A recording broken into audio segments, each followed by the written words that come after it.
The Voidborn Prime Nexus existed in a region of space where reality itself was unstable. Human scientists called it the Breach Zone. 12 star systems, all dead, all converted into crystalline structures that fed energy into a central megastructure. The Nexus was massive beyond comprehension. It existed partially in 12 dimensions simultaneously, a structure so vast it bent space around itself. From it, void-born entities spawned continuously, spreading across the galaxy like a plague. If the Nexus survived, the war could never be won. Admiral Chen gathered her command staff for the final briefing. Captain Okonkwo, Counselor Virasin, Commander Kess, and representatives from every major fleet. The room was heavy with tension. Intelligence has confirmed the Nexus location. Chen began. It is defended by thousands of void-born entities, multiple capital-class structures, and the Nexus itself has defensive capabilities we do not fully understand. She activated a holographic display. The Nexus appeared a nightmare of geometric impossibility. We have assembled the largest fleet in galactic history. 35,000 ships, human and council forces working together. But even with those numbers, a direct assault has only a 30% chance of success. Then what do you propose? Asked a council admiral. We created a weapon, Chen replied. The Genesis charge. It rewrites quantum constants in a localized area. Within its blast radius, voidborn matter cannot exist, but it must be delivered inside the Nexus core. Delivered manually, by a ship that can penetrate the Nexus defenses. Silence filled the room. Everyone understood what she was saying. A suicide mission. Someone would have to fly into the Nexus, deploy the weapon, and die in the resulting explosion. I will lead the penetration team, Sarah said quietly. Chen looked at her. Captain Okonkwo, you have already sacrificed enough. Let someone else— No, ma'am. I have led this fleet from the beginning. I have ordered people to die. I have watched crews sacrifice themselves. If this mission requires someone to make the final sacrifice, it should be me. I volunteer. And I request Indomitable and 12 support ships. Commander Liu stepped forward. I volunteer as well. As do my entire crew. One by one, other captains volunteered. More than needed. Sarah selected the 12 best Voidwalkers in the fleet, ships with the strongest dimensional drives, crews who understood they would not return. The night before the assault, Sarah walked through Indomitable's corridors. She saw crew members writing final messages, saying quiet goodbyes, finding peace with their choices. In the ship's chapel, a dozen different religious services were happening. Humans, Kryn, Luminari, all praying to their various gods. Counselor Virasin found her on the observation deck. The Luminari stood beside her in silence, watching the assembled fleet through the viewport. Finally, Virasin spoke telepathically. Is it always like this for humans? Knowing you will die but going anyway? Not always, Sarah replied. But often enough. We are not fearless, Counselor. We feel fear like anyone else. But we have learned to act despite it, to push forward even when everything says to stop. I wish we had understood that 150 years ago, Virasin said. We feared your aggression, your violence, your refusal to quit. But those traits are not weaknesses. They are your greatest strength. Maybe, Sarah said, or maybe they are both. Strength and weakness at once. That is what it means to be human. The day of the assault arrived. 35,000 ships assembled in attack formation, the largest military force the galaxy had ever seen. Human dreadnoughts, council cruisers, mixed squadrons of species that once could not imagine working together. Admiral Chen broadcast to the entire fleet. This is the final battle. Beyond that nexus lies victory or extinction. We fight not just for survival, but for the future, for the children who will inherit the galaxy we saved today. All ships prepare for assault. May whatever gods you believe in watch over us. The fleet entered the breach zone. Immediately, voidborn entities swarmed to meet them. The battle began on a scale that defied description. Thousands of ships clashing across multiple dimensions. Energy weapons tore through space. Torpedoes created cascading explosions. Reality itself bent and broke under the strain. Sarah stood on Indomitable's bridge watching the tactical display. Commander Liu, is the penetration team ready?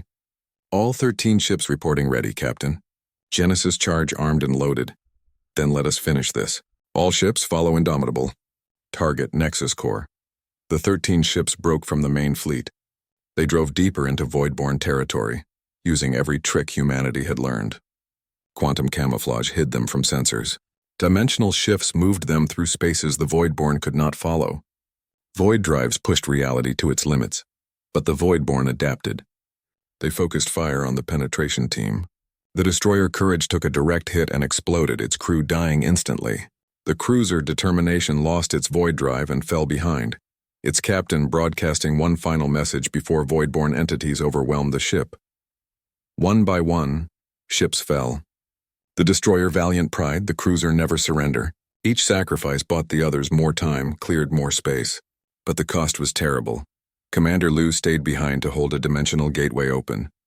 His ship was crushed between realities, but his sacrifice let 4 more ships through. Sarah heard his final words over the comms. "Tell my family I love them.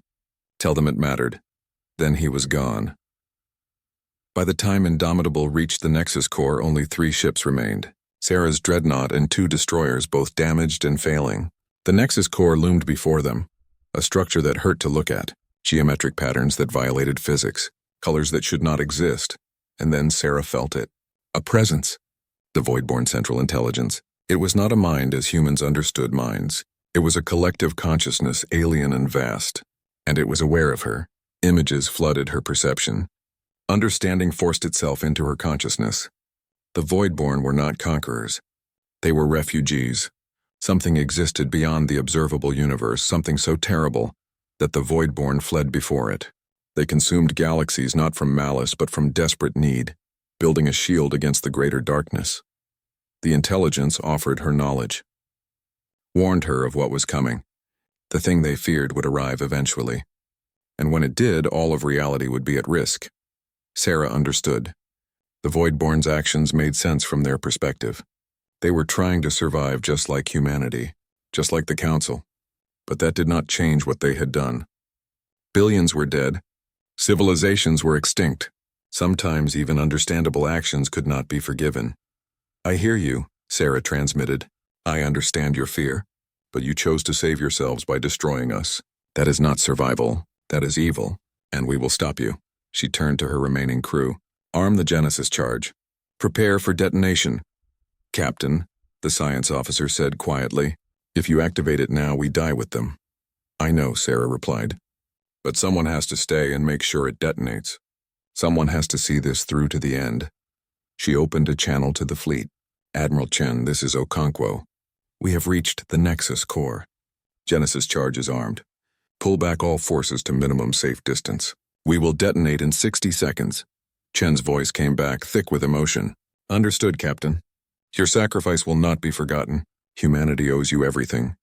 "Tell them the war is over," Sarah said. "Tell them we won. And tell them to prepare, because something worse is coming. The Voidborn showed me. Beyond the edge of everything, there is a darkness that makes them look harmless. We will be ready," Chen promised. "When it comes, humanity will face it together. With our allies, with courage. Just as you taught us." Sarah closed the channel. She looked at her crew. Young faces, brave faces, people who had volunteered knowing they would die. "It has been an honor serving with you all," she said. "Whatever happens next, know that you saved billions of lives today." The weapons officer spoke. "Genesis charge ready, Captain. Detonation on your command." Sarah took a deep breath. She thought about her sister Emily, lost in the Terra Wars. She thought about her parents on Earth who would receive the news of her death. She thought about all the people she would never meet, all the children who would grow up in a galaxy she helped save. "For Earth," she said quietly, "for humanity, for everyone who cannot fight for themselves, detonate." The Genesis charge activated. Reality screamed. Quantum constants rewrote themselves within a massive sphere. The Voidborn Nexus structure of 12 dimensions began to collapse. Entities throughout the galaxy felt it. Their anchor point, their source was dying. Sarah felt the wave of energy approaching. She closed her eyes. In her final moment, she felt no fear, only peace. She had done what she came to do. The light consumed everything. Across the galaxy, Voidborn entities crystallized and shattered simultaneously. Hives collapsed. Structures dissolved. The invasion ended as suddenly as it began. After 3 years of war, after billions of deaths, the Voidborn threat was eliminated. The Allied fleet drifted in the aftermath, silent and stunned. Ships that had been fighting for their lives moments ago now floated in empty space. The Nexus was gone. The Voidborn were gone. and 13 human ships carrying 3,000 souls were gone with them. 6 months later, a ceremony was held on rebuilt Meridian Prime. News of the human intervention spread across the galaxy faster than light itself. Refugee fleets carried the story. Survivors transmitted messages. The impossible had happened. Humanity, the imprisoned species, had broken free and struck a devastating blow against the Voidborn. Within days, Admiral Chen arrived with the Second Fleet. 12,000 more ships poured through dimensional gateways, each one as advanced as the Third Fleet. The combined human armada numbered 20,000 vessels. It was smaller than the original Council fleet, but infinitely more deadly. Captain Okonkwo met with Chen aboard the flagship Unity. The older admiral studied Sarah with sharp eyes. "I read your report on the Prometheus Protocol. 10,000 dead in one action. That is a heavy burden, Captain." "Yes, ma'am," Sarah replied. Her voice was steady, but her eyes showed the weight she carried. "But it saved the fleet, and it proved we can kill the Voidborn's largest entities." Chen nodded. "Your crews did not die in vain. Their sacrifice bought us something precious, hope. The Council species are rallying. They see that the Voidborn can be beaten. Now we need to push that advantage." She activated a star map. Red zones marked Voidborn territory. It covered nearly a third of Council space. Billions of beings were dead or missing. Entire civilizations erased. But the advance had slowed. The Voidborn were consolidating, adapting to human tactics. "We have identified 3 critical battlefronts," Chen explained. "The Kryn homeworld is under siege. The Luminary refugee fleet is trapped in the Andara cluster, and a massive Voidborn hive has taken root in the former Danebian systems. We need victories on all 3 fronts." "What about Council forces?" Sarah asked. "Are they regrouping?" "Some are. Others are too broken. We are sharing our technology with them, teaching them to fight in the void. But it takes time. For now, humanity carries the main burden." Over the following weeks, the war evolved. Human tacticians analyzed Voidborn patterns and developed new strategies. Joint Human Council task forces launched coordinated assaults. Slowly, painfully, they began to push back. The liberation of the Kryn homeworld became legendary. Lieutenant Kess, promoted to commander after her survival at Meridian, led a combined force of human marines and Kryn warriors. They equipped themselves with void phase armor, technology that allowed them to partially exist in multiple dimensions. The Voidborn hive on the Kryn homeworld was a nightmare structure. It pulsed with energy, converting matter into crystalline forms. Kryn civilians were trapped inside, their bodies slowly transforming. The hive had to be destroyed from within. Commander Kess stood before her assault team. Humans and Kryn together, united by necessity. "We are going into that structure. Most of us will not come out. But every civilian we save, every Kryn we free, that is a victory. That is hope." The assault was brutal. The team phased through dimensional barriers, fighting Voidborn entities in spaces where reality bent and twisted. Human soldiers used weapons that existed in quantum superposition. Kryn warriors fought with their natural strength enhanced by human technology. Kess led her team deeper into the hive. They rescued civilians one by one, pulling them from crystalline prisons before the transformation became permanent. Losses were heavy. A human sergeant named Williams sacrificed himself to hold a dimensional breach closed. A Kryn warrior named Thelos died covering the evacuation of a civilian family. But they succeeded. The hive core was destroyed. The Kryn homeworld was liberated. When Kess emerged from the collapsing structure, she carried 3 Kryn children in her arms. Human medics rushed to help. Kryn parents wept with joy and grief. Meanwhile, in the Andara cluster, Counselor Vera Sin experienced a different kind of salvation. Her refugee fleet had been trapped for weeks, unable to jump to safety because Voidborn entities controlled the slipspace routes. Supplies were running out. Hope was fading. Then human corvettes arrived, small fast ships using quantum camouflage to slip past Voidborn detection. They deployed beacons that created safe corridors through the void. One by one, refugee ships escaped using routes the Voidborn could not follow. Vera Sin watched human ships escort her people to safety. She reached out telepathically to the human commander, a young lieutenant named Chen. "Why do you risk yourselves for us, after everything we did to your species?" The human's thoughts were clear and simple. "Because you are people. Because children should not die for their leaders' mistakes. Because we choose to be better than our anger." Vera Sin had lived for 300 years. She had studied dozens of species and their psychologies, but in that moment she truly understood humanity for the first time. They carried grudges, yes. They remembered injustices. But when faced with innocent suffering, they put aside their pain and helped anyway. It was terrifying and beautiful at the same time. The third front, the Denebian systems, proved most challenging. A massive void-born hive controlled 5-star systems. Trillions of beings had lived there once. Now only crystalline structures remained. The hive was producing new void-born entities, growing stronger each day. Admiral Chen personally led the assault. 15,000 ships from the combined human council forces. It was the largest military operation since the beginning of the war. And it nearly failed. The Voidborn had learned. They adapted their tactics, specifically targeting human void drives. Ships began exploding as their dimensional engines collapsed under coordinated Voidborn attacks. The casualty rate spiked. Entire battle groups were lost. Captain Okonkwo watched the battle from Indomitable's bridge. Her ship shook under Voidborn assault. Screens showed friendly vessels dying by the dozens. The mathematics were brutal. At this rate, they would lose the battle within hours. "Captain, we are receiving a transmission from Admiral Chen," Liu reported. "She is ordering all ships to fall back." "Negative," Sarah replied. "We cannot retreat. If this hive survives, it will produce enough Voidborn to overwhelm us. We need a new approach."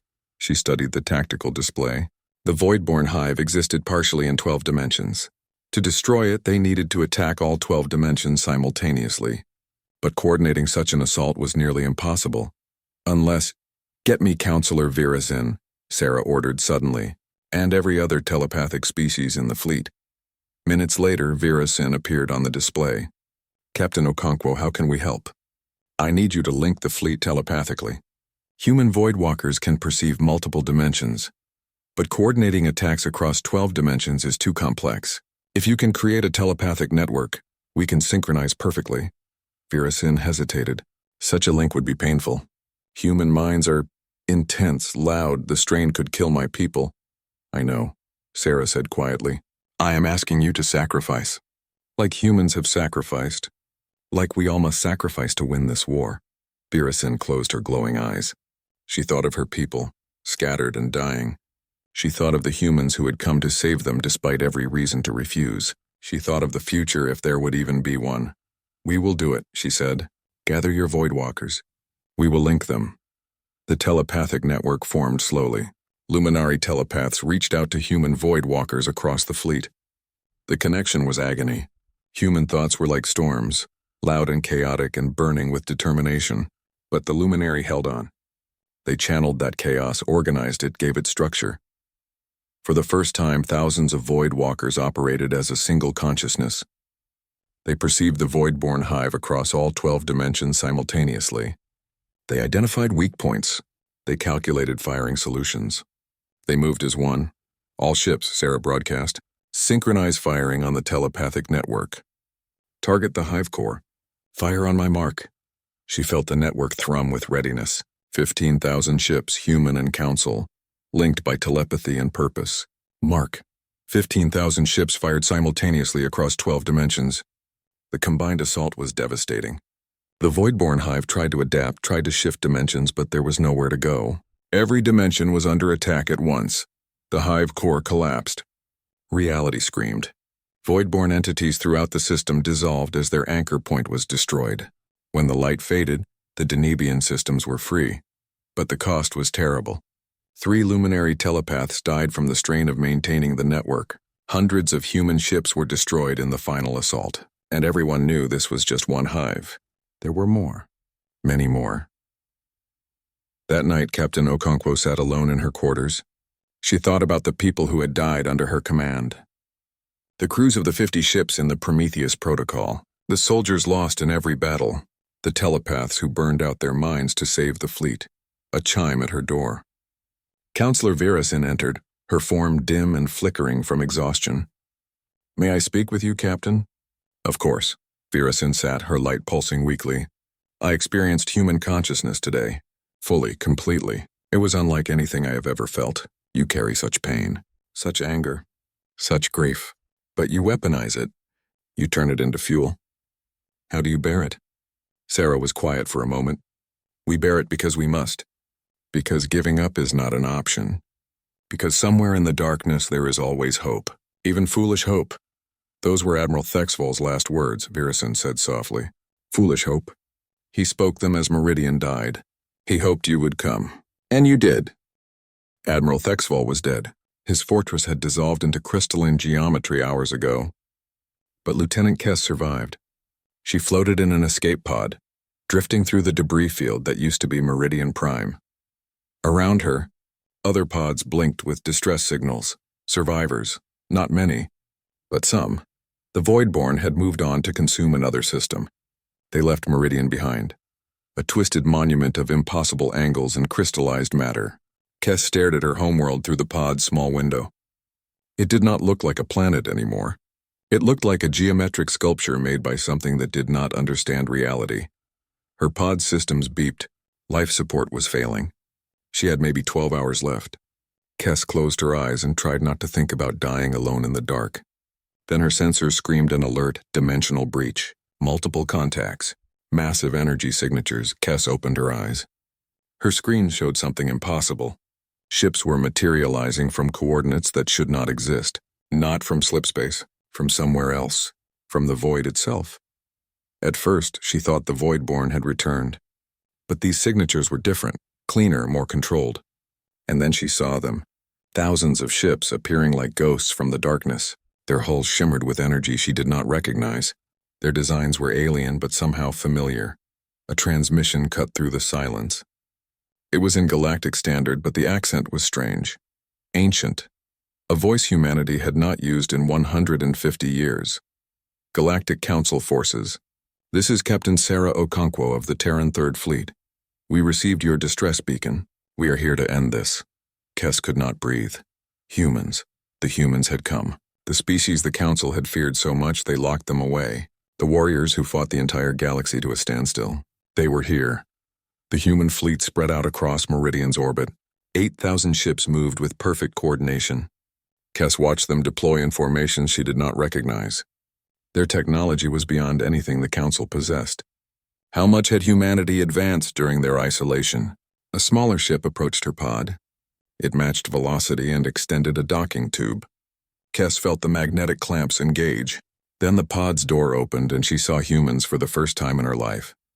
2 humans in sleek armor pulled her gently into their ship. One was a woman with dark skin and kind eyes. You are safe now, she said in perfect grin. We are gathering all survivors. Can you tell us what happened here?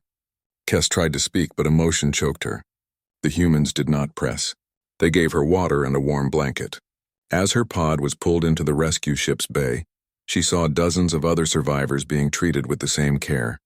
Humans moved among them, offering medical aid, food, comfort. These were not the monsters the Council had described. These were not the ruthless warriors from the old stories. Or maybe they were both. Maybe humans could be gentle and terrible at the same time. On the bridge of Indomitable, Captain Okonkwo studied the tactical display. The Voidborn presence was clear. Residual energy signatures showed where they had torn through reality. Scout ships reported 3 Voidborn entities still in the system, feeding on the crystallized remains of Meridian's outer stations. Contact Counselor Vera Sin, Sarah ordered. If she survived, she needs to know we are here. Captain, Leo reported. We have found her. She is on a refugee ship heading out system. Patching her through now. The holographic display flickered. Virasin appeared, her luminous form dim and flickering. The luminary looked exhausted, her light barely visible. When she saw Sarah, her telepathic voice trembled with disbelief. Humans, you actually came? We received your beacon, Sarah replied. We are here to fight the Voidborn, but we imprisoned you. We treated you with such cruelty. Why would you help us? Sarah's expression hardened. Because innocent people are dying, Counselor. We can discuss your crimes against humanity later. Right now we have work to do. She turned to her tactical officer. Commander Liu, deploy battle groups. I want all 3 Voidborn entities engaged simultaneously. Show them what happens when they invade our galaxy. With pleasure, Captain. The human fleet split into 3 groups. Each group consisted of thousands of ships moving with machine precision. They approached the Voidborn entities from multiple dimensions simultaneously. The Voidborn, sensing threat, turned to face them. What followed was unlike any battle the galaxy had ever seen. Human void walkers engaged the Voidborn in their own dimension.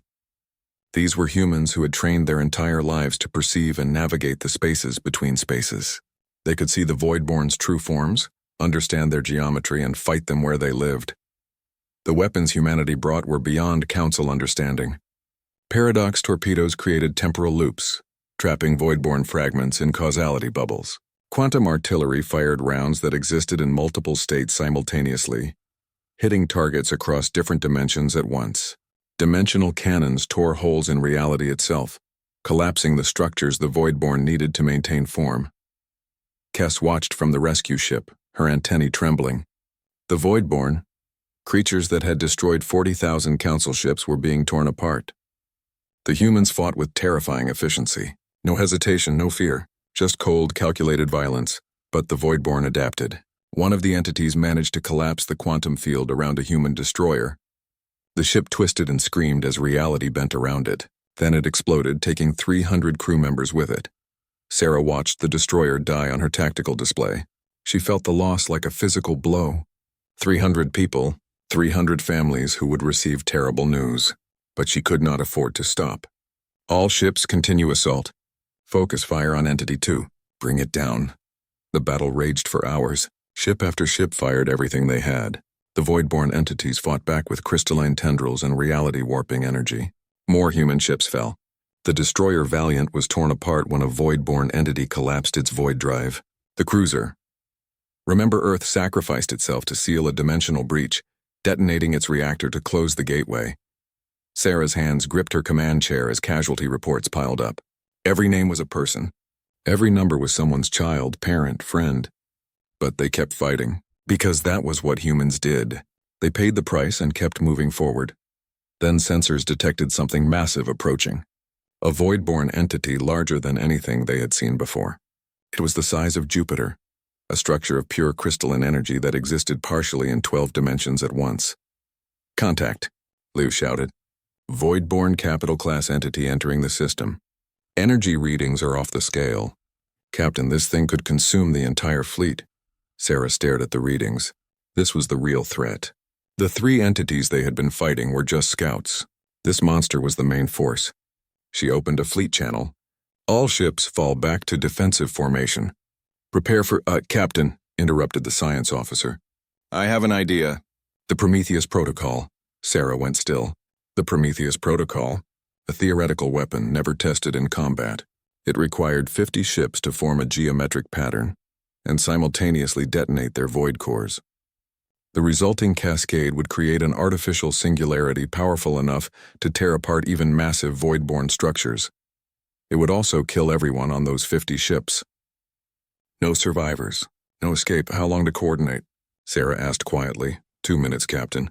But we need volunteers. Sarah opened a secure channel to all destroyer and cruiser captains. This is Okonkwo. I need 50 ships for a suicide mission. The Prometheus Protocol. You will not survive, but you can take down that entity and save the fleet. I am asking for volunteers. The response was immediate. Every single destroyer and cruiser captain volunteered. All of them. Sarah had to choose which 50 would die. She made the selection quickly, trying not to think about what she was doing, trying not to imagine the faces of those crews. The 50 ships moved into formation. They formed a perfect geometric pattern around the approaching Voidborn entity. On each ship, crews said their goodbyes. Some recorded final messages for loved ones. Others simply stood at their stations and waited. Captain Rodriguez of the destroyer Defiant sent one last transmission. For Earth, for humanity. For everyone who cannot fight for themselves. Prometheus Protocol activated. The fleet AI announced. Detonation in 10 seconds. Sarah watched the countdown. Her throat tight. Her eyes burning. 10. 9. 8. It has been an honor. Rodriguez's voice came over the channel. 3. 2. 1. 50 ships detonated simultaneously. 50 void cores collapsed in perfect synchronization. The result was catastrophic. A singularity tore open in the fabric of space. Reality screamed. The Voidborn entity, caught in the gravitational well, was pulled apart. Its crystalline structure shattered. Its dimensional presence collapsed. When the light faded, the entity was gone, destroyed. For the first time in 3 years, a Voidborn capital-class entity had been killed, but 50 human ships were also gone. 10,000 crew members dead, all of them, sacrificed to save the fleet. Sarah sat in her command chair and wept. Around her, the bridge crew stood in silence. There was no celebrating, no victory cheer, just the terrible weight of what they had done. On the refugee ship, Counselor Vera Sin watched the battle's conclusion. She had seen the human ships sacrifice themselves. The beacon arrived at humanity's outer detection grid on a Tuesday morning, Earth Standard Time. Lieutenant Sarah Chen was monitoring deep space telemetry when her screen erupted with alerts. The signal pattern was ancient, a protocol humanity had not seen in 150 years. "Commander, you need to see this," Sarah said, her voice tight with surprise. Commander Liu moved to her station quickly. He was a veteran of the barrier patrol, old enough to remember the quarantine. When he saw the signal, his face went pale. "That's a council transmission. Alert Fleet Admiral Chen immediately." Within an hour, the message had been decoded and verified. The sensor data was analyzed. The plea for help was translated into 17 human languages. And Fleet Admiral Chen Wei-Lin stood before the United Terran Assembly with the weight of an impossible decision. The assembly chamber was packed. Representatives from Earth, Mars, the Jupiter colonies, and the outer settlements all gathered. Tension filled the air like electricity before a storm. Everyone knew what this meant. The Galactic Council was asking for help. Admiral Chen projected the beacon's contents for everyone to see. Holographic displays showed the Voidborn in all their terrible glory. Crystalline structures consuming planets, reality bending and breaking, entire civilizations erased from existence. "This is what the Galactic Council is facing," Chen said. "The Voidborn, extra-dimensional entities that consume matter and convert it into their own twisted geometry. They have been attacking Council space for 3 years. 40,000 ships have been destroyed. Multiple species are extinct." Silence filled the chamber. Then Ambassador Marcus Delacroix stood. He was an older man, his hair white, his face lined with years of diplomatic service. "Admiral Chen, with all due respect, why should we care?" The question hung in the air. Many representatives nodded. Delacroix continued, his voice hard. 150 years ago, the Galactic Council decided we were too dangerous, too violent, too aggressive. They fought us in the Terra Wars, and when they could not defeat us, they imprisoned us. They built a barrier around our entire solar system and told us we could never leave. They condemned humanity to isolation, Delacroix said. "Generations have been born and died knowing nothing but this prison." "My own grandmother was alive during the quarantine. She spent her whole life hoping to see the stars beyond Sol. She died never leaving this system. So I ask again, Admiral, why should we help them?" Admiral Chen met his gaze steadily. "Because it is the right thing to do, right?" Delacroix laughed bitterly. "They imprisoned an entire species. They treated us like criminals for simply existing. And now, when they are losing, they come crawling back. They want us to fight their war for them." "You are not wrong, Ambassador," Chen replied. "The Council's treatment of humanity was unjust, cruel, unforgivable. But look at those images again. Look at what the Voidborn do. If we do nothing, the Council will fall. And then what? Do you think the Voidborn will stop at the barrier? Do you think they will leave us alone?" She activated another display. "Our scientists have analyzed the beacon's data. The Voidborn do not just travel through normal space. They move through slipspace itself. They infect dimensions. If they consume the entire galaxy, they will eventually reach us. The barrier will not stop them." A murmur ran through the assembly. Representatives whispered to each other, consulting data pads and advisors. Chen pressed her advantage. "But there is another reason to help. A better reason. Humanity's greatest strength has never been violence or aggression. It is our refusal to give up. Our stubborn determination to fight against the darkness, no matter the odds. The Council feared us because we do not quit," Chen continued. "Because when others surrender, we keep fighting. Because when hope is lost, we create new hope from spite and determination. That is who we are. And I believe we should answer their call not because they deserve it, but because innocent beings are dying." The debate lasted for hours. Arguments flew back and forth. Some wanted revenge to let the Council suffer as humanity had suffered. Others argued for caution, suggesting they wait to see if the Voidborn truly threatened Earth. A few spoke of morality, of duty, of the responsibility to help those in need. Finally, the vote was called. The chamber fell silent as representatives cast their decisions. When the count finished, Admiral Chen closed her eyes briefly. The motion had passed. Barely. By a margin of 7 votes, humanity would answer the beacon. Chen did not waste time celebrating. She immediately activated the military protocols.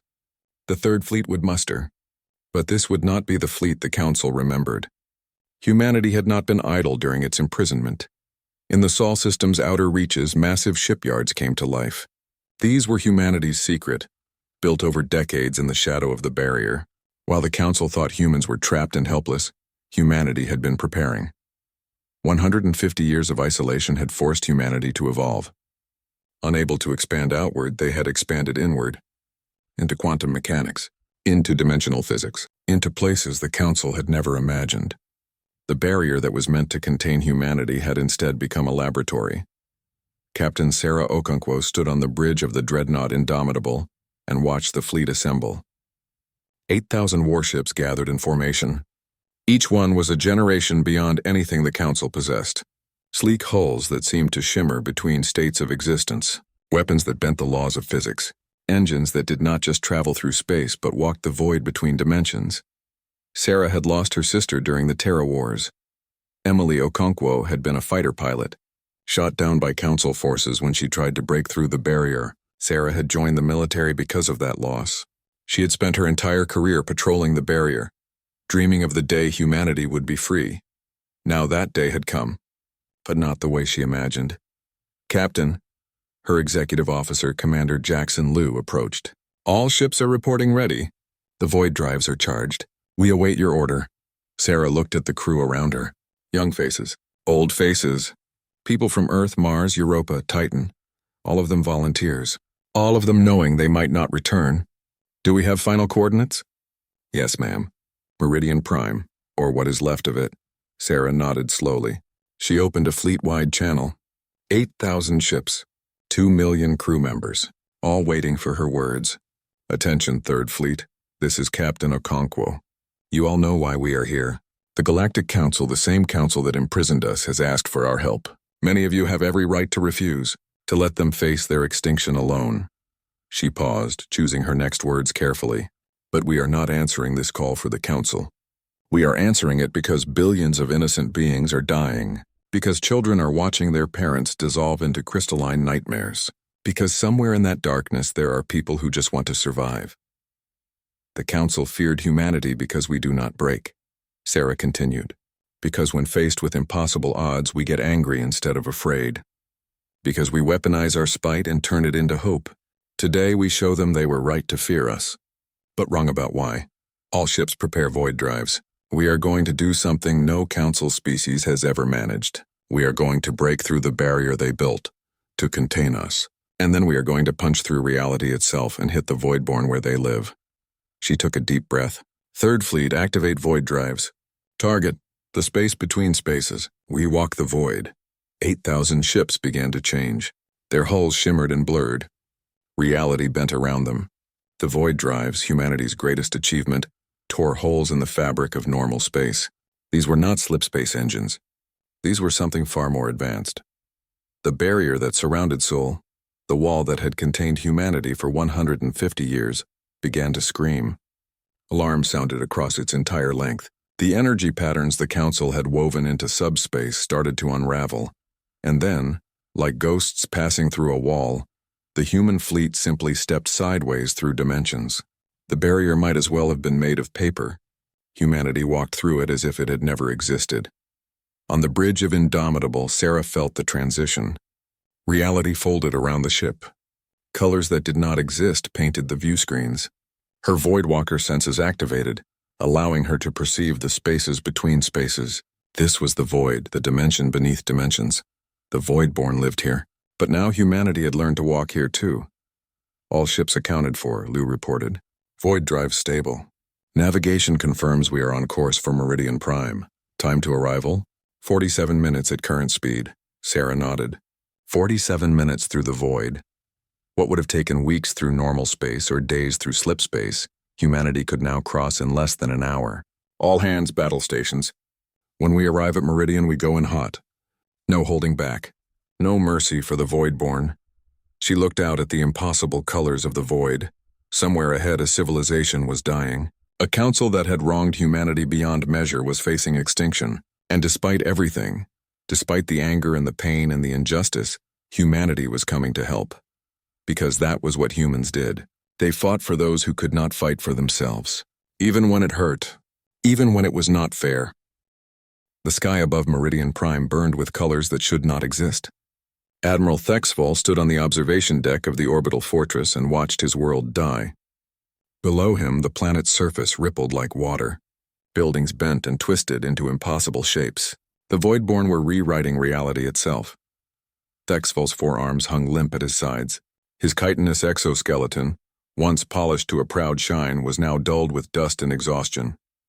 Around him, the command center buzzed with desperate activity. Officers from 17 different species worked together, but their efforts felt meaningless. The Voidborn consumed everything. "Admiral, the southern defense grid just collapsed," reported Lieutenant Kess, a young Kryn officer. Her antennae drooped with despair. "The Voidborn are advancing on the civilian evacuation zones." Thexfall said nothing. What could he say? They had fought for 3 years. 3 long years of watching the Voidborn spread like a plague across the galaxy. These creatures were not from their universe. They came from somewhere else, somewhere dark. They turned planets into crystalline structures, converting matter into their twisted geometry. The Galactic Council once commanded 40,000 warships. Now only scattered fragments remained. Species that had thrived for millions of years were gone, erased from existence.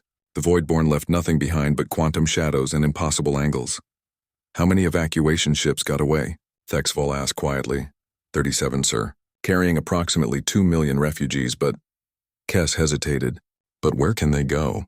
The Voidborn are everywhere, she was right. The Voidborn did not just travel through normal space.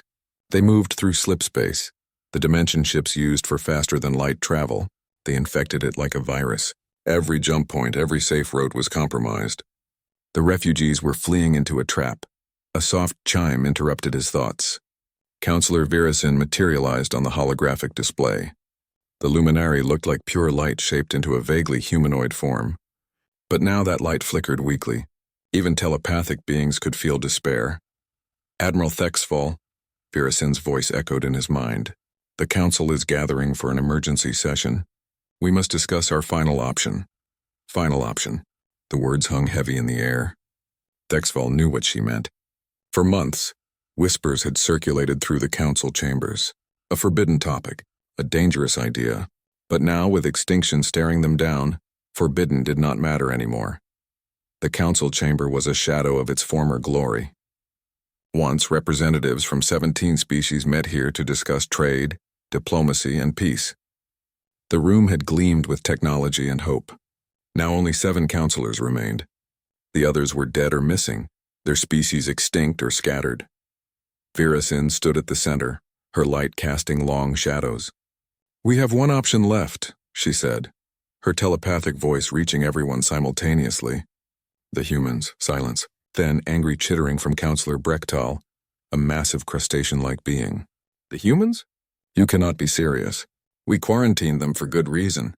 "I am completely serious," Virasin replied. 150 years ago, we isolated humanity because we feared them.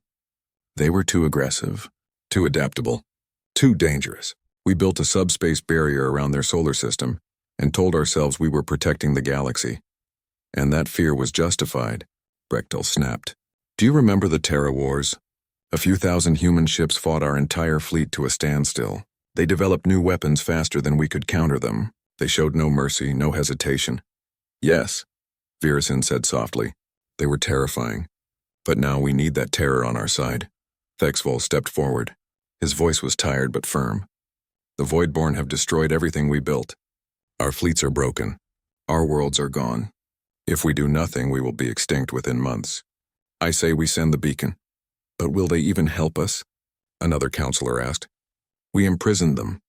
We treated them like criminals. Why would they save us?" "I do not know," Thexfall admitted. "But I would rather die asking for help than die in silence." The debate continued for hours, but the conclusion was inevitable. They were out of options. Virasin prepared the distress beacon. It contained everything: sensor data on the Voidborn, coordinates of Meridian Prime, and a simple message in human languages. We were wrong to fear you. We were wrong to imprison you. But now we beg for your help. The darkness is consuming us all. If you have any mercy, if you remember what we once shared, please come. We are dying. The beacon launched from Meridian's last functioning communications array. It crossed the vast distance to the Sol barrier in seconds, using quantum entanglement to bypass normal space. Then it was gone, vanished beyond the wall they had built. Thexval returned to the observation deck. The Voidborn were closer now. Crystalline structures grew from the planet's surface like a cancer. Buildings dissolved. Mountains turned into geometric nightmares. Soon Meridian Prime would be just another dead world. Sir, Lieutenant Kess approached him quietly. What do you think will happen? I do not know, Thexval replied. Perhaps the humans will ignore us. Perhaps they have forgotten us. Perhaps they are already extinct, destroyed by some disaster behind their barrier. But you still sent the beacon. Yes. Thexval's mandibles clicked together, a gesture of grim determination. Because hope is all we have left. Even foolish hope. The hours crawled by. The fortress shook as Voidborn entities attacked the shields. Reality itself bent and twisted around them. Officers worked frantically to keep systems operational, but everyone knew it was temporary. The end was coming. Thexval stood at his post, watching the planet die. He thought about his life, his career, all the battles he had fought. None of it mattered now. The Voidborn did not care about glory or honor. They simply consumed. Around him, officers began to whisper prayers in their native languages. Some wept openly. Others stared at their screens with blank expressions, their minds unable to process the scale of the catastrophe. The shields were failing. Red lights flashed across every console. Warning sirens wailed. The fortress itself began to groan and shake. Voidborn tendrils reached upward from the planet, stretching toward them like the fingers of a dying god. Virasin appeared on the display one last time. Her light was barely visible now. Admiral, she said quietly, it has been an honor serving with you. The honor was mine, Counselor, Thexval replied. The shields collapsed. Voidborn energy washed over the fortress. Thexval felt reality beginning to bend around him. The wall started to crystallize. Officers screamed as their bodies began to change, matter converting into impossible geometry. In his final moments, Thexval whispered to the empty void. Forgive us for what we did. Forgive us for what we must ask, please. If you can hear us, help. The fortress dissolved. The planet transformed completely. Meridian Prime, capital of the Galactic Council, beacon of civilization for 10,000 years, became a crystalline monument to extinction, and far away beyond the barrier, in a small yellow star system, a beacon arrived. Its message echoed through space unanswered. But not unheard, someone was listening.